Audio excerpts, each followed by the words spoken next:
Galerija Kapelica je v bistvu galerija za sodobno raziskovalno umetnost, ki je vpeta v neko krovno institucijo Zavod Kersnikova. Zdaj, mi smo začeli z evropskimi projekti tam nekje 2013-2014. Prvi izmed projektov je bil Trust Me, I'm an Artist. Je naslavljalo mogoče neke etične okvire, pa nastavljalo neke smernice za institucije oziroma umetnike, ki so se ukvarjali s tovrstno umetnostjo, kar pomeni, da so v svoje delo inkorporirali bioorganizme, pri svojih postopkih uporabljali recimo biotehnološke ali pa biomedicinske procese. Sporedno s tem projektom se je odvijal tudi projekt European Digital Art and Science Network. Šlo pa se je tem projektu za to, da smo umetnike in naše kreativne procese vpeljali v znanstveno-raziskovalne institucije na zelo visokem nivoju, recimo CERN, Evropska vesoljska agencija. In to je bil recimo en izmed prelomnih projektov Zavoda Kersnikova. Saj smo tam vzpostavili ogromno nekih partnerstev,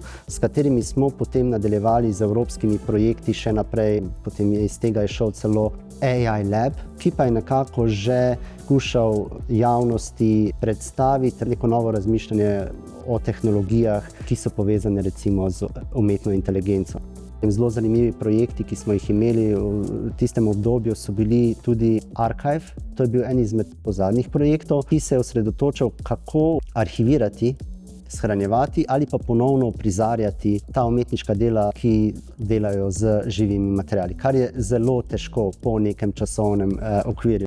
Zelo zanimiv projekt je bil tudi Biofriction, ki se je ukvarjal z preučevanjem ravno takšnih prostorov, ki jih imamo mi tukaj na Kersnikovi. Torej, produkcijske platforme, ki združujejo tako neko umetniško produkcijo, tole galerijske prostore in laboratorije, v katerih se vse takšni recimo procesi odvijajo. Ob tem se je izvajal tudi projekt Art for Medicine, ki pa se je osredotočal na to, kakšni inovativni potenciali lahko pridejo iz sodelovanj med znanstvenimi institucijami ali pa raziskovalci in umetniki samimi. Torej, ali gre tle lahko šlo za družbene inovacije ali pa celo tehnološke inovacije.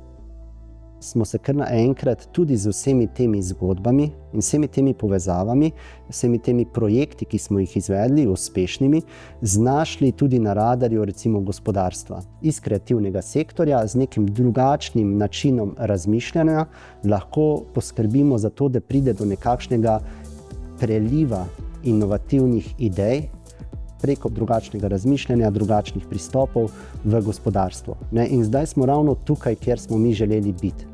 Skozi vse te projekte smo mi nekako prišli v pozicijo, kjer lahko vplivamo na grajenje boljše družbe, bolj trajnostne družbe, družbe, ki je bolj etična in skrbi za razvoj človeka, našega planeta.